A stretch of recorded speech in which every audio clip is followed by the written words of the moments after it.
میری یہ بچپن سے عادت رہی ہے کہ جب محلے کی دکان سے کچھ بھی لیا انہوں نے اخباری ٹکڑے میں لپیٹ کر دیا تو شے کے استعمال کے بعد اس ٹکڑے کو ضرور دیکھا اور پڑھا۔ یہ 2007 کی بات ہے۔ میں اسلام آباد میں اس وقت CSS کی تیاری کر رہا تھا۔ مارکیٹ میں تازہ جلیبی بن رہی تھی، وہ خریدی تو اخبار کے ساتھ آنے والا ٹکڑا پوری زندگی تبدیل کر گیا۔ ہوا کچھ یوں کہ اس ٹکڑے پر ایک کالم چھپا ہوا تھا۔ کالم نگار کا نام اب یاد نہیں ہے، لیکن اس نے جو لکھا تھا وہ سب یاد ہے، حرف بحرف تو نہیں لیکن یاد ہے۔ آپ بھی سنیں۔ اس نے لکھا کہ میں کل اپنے ایک کاروباری دوست کے پاس دفتر گیا، چائے پی، گپ شپ لگاتے ہوئے گھر جانے کا وقت ہو گیا۔ جب دفتر سے باہر نکل رہے تھے تو کلرک نے آ کر ایک شکایت لگائی کہ جناب فلاں چپڑاسی سست ہے، کام نہیں کرتا۔ ڈرائیور نے بھی اس کی ہاں میں ہاں ملائی۔ میرے اس دوست نے کہا اگر کام نہیں کرتا تو کس لیے رکھا ہوا ہے، فارغ کرو اسے۔ میں نے فوراً مداخلت کی اور کہا کیا یہ بہتر نہیں ہوگا کہ ایک دفعہ اس سے بات کر لو، کیا پتہ اس کے کچھ مسائل ہوں۔ پھر میں نے اپنے دوست کو ایک آنکھوں دیکھا واقعہ سنایا۔ شیخ صاحب لاہور میں ایک معمولی سے دفتر میں ملازم تھے۔ دن کچھ ایسے پھرے کہ اسی دفتر کے صاحب کو پسند آ گئے اور یوں ان کی فیملی میں سے شیخ صاحب کی شادی ہو گئی۔ قدرت شیخ صاحب پر مہربان تھی، دن رات اور رات دن میں بدلتے گئے اور شیخ صاحب ایک دکان سے ایک مارکیٹ اور پھر ایک فیکٹری سے 2-4 فیکٹریوں کے مالک بنتے گئے۔ دھن برستا گیا، 2 بچے ہو گئے۔ شیخ صاحب نے کرائے والے کمرے سے ایک اپارٹمنٹ اور پھر لاہور کے انتہائی پوش علاقے میں 2 کنال کی ایک کوٹھی خرید لی۔ مالی کی ضرورت پیش آئی تو چکوال سے آئے ہوئے سلطان کو فیکٹری سے نکال کر اپنی کوٹھی میں 1500 روپے ماہوار پر اپنی کوٹھی پر ملازم رکھ لیا۔ سلطان ایک انتہائی شریف اور کام سے کام رکھنے والا انسان تھا، نہ کسی سے کوئی جھگڑا، نہ کوئی عداوت، نہ کبھی کوئی شکایت۔ ایک بار شیخ صاحب دن کے 10 بجے کسی کام سے گھر واپس آئے تو گاڑی دروازے پر ہی کھڑی کر دی کہ ابھی واپس دفتر جانا تھا۔ دروازے سے گھر کے داخلی دروازے کے درمیان اللہ جانے کیا ہوا کہ پودوں کو پانی دیتے سلطان کے ہاتھ سے پائپ پھسلا اور شیخ صاحب کے کپڑوں پر پوری ایک تیز پھوار جا پڑی۔ شیخ صاحب بھیگ گئے، سلطان پاؤں میں گر گیا، گڑ گڑا کر معافی مانگنے لگا، صاحب غلطی ہو گئی۔ لیکن شیخ صاحب کا دماغ آسمان پر تھا، غصے میں نہ آؤ دیکھا نہ تاؤ، وہیں کھڑے کھڑے سلطان کو نوکری سے نکال دیا۔ کہا شام سے پہلے اس گھر سے نکل جاؤ۔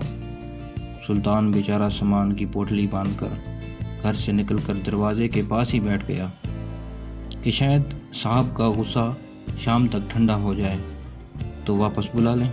شام کو شیخ صاحب واپس آئے، دیکھا سلطان ابھی تک بیٹھا ہوا تھا۔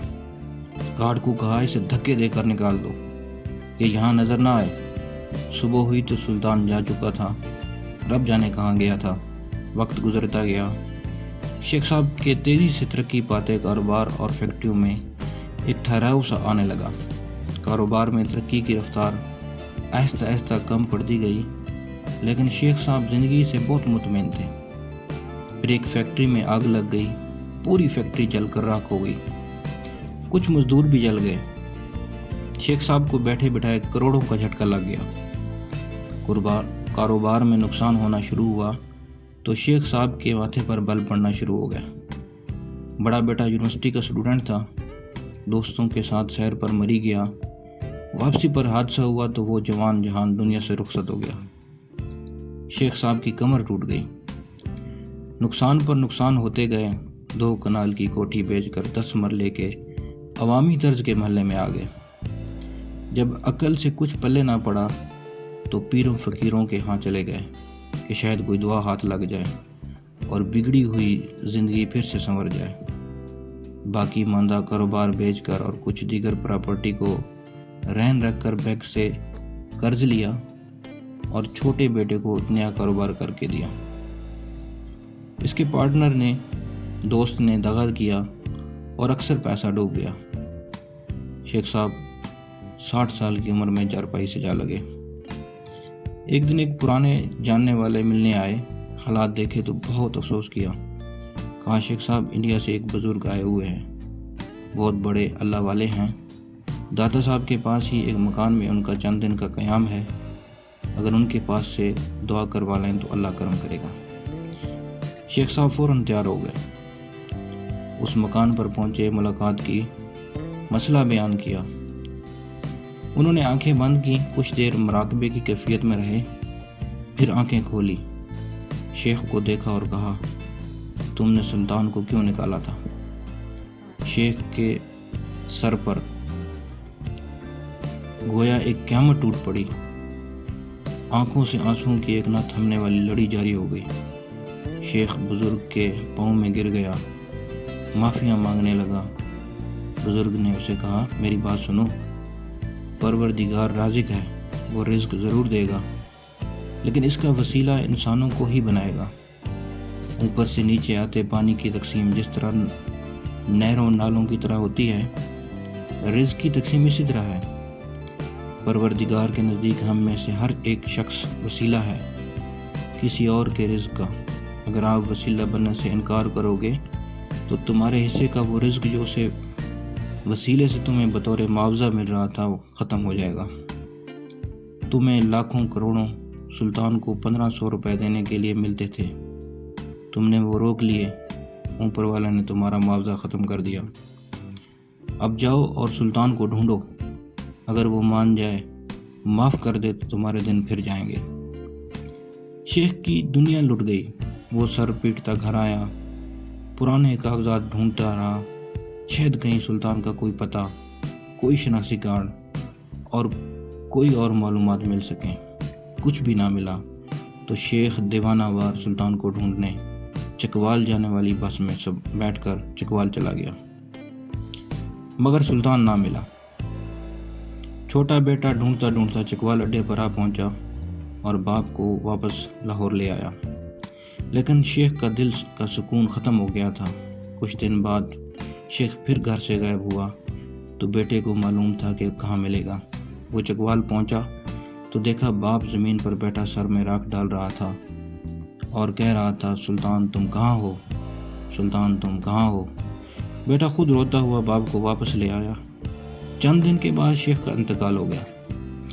کالم نگار نے لکھا میں نے اپنے دوست کو یہ پوری کہانی سنائی اور اسے کہا چپڑاسی کو نہ نکالو، اس کا رزق تمہارے رزق سے جڑا ہے، اسے تو رب کہیں اور سے بھی رزق دے دے گا، کہ اس کے پاس کوئی وسیلہ بنانے کے لیے کسی چیز کی کمی نہیں ہے، لیکن کہیں ایسا نہ ہو کہ تم اس معاوضے والی نعمت سے محروم ہو جاؤ۔ مجھے یہ واقعہ پڑے ہوئے 13 سال گزر گئے ہیں، آپ یقین کریں اس نے میری زندگی بدل دی۔ میں مالی معاملات میں بہت زیادہ محتاط ہو گیا، اگر کسی کے پاس کچھ پیسے رہ گئے تو نہیں مانگے کہ کہیں اوپر والے سے ملنے والا معاوضہ کم نہ ہو جائے۔ میں نے ڈھونڈ ڈھونڈ کر اور نیک نیتی سے وسیلہ بننے کی کوششیں بھی کی، میں جو بھی مستحق ہیں ان کا خیال رکھنے کی کوشش کی۔ میں ان 13 سالوں میں کبھی تنگ دست نہیں ہوا، ایک سے بڑھ کر ایک وسیلہ ملتا گیا اور میں آگے بڑھتا رہا۔ سبحان اللہ۔ ایسی ویڈیوز دیکھنے اور سننے کے لیے آپ سے درخواست ہے کہ میرے چینل کو سبسکرائب کریں اور ویڈیو کو لائک کریں۔ بہت شکریہ۔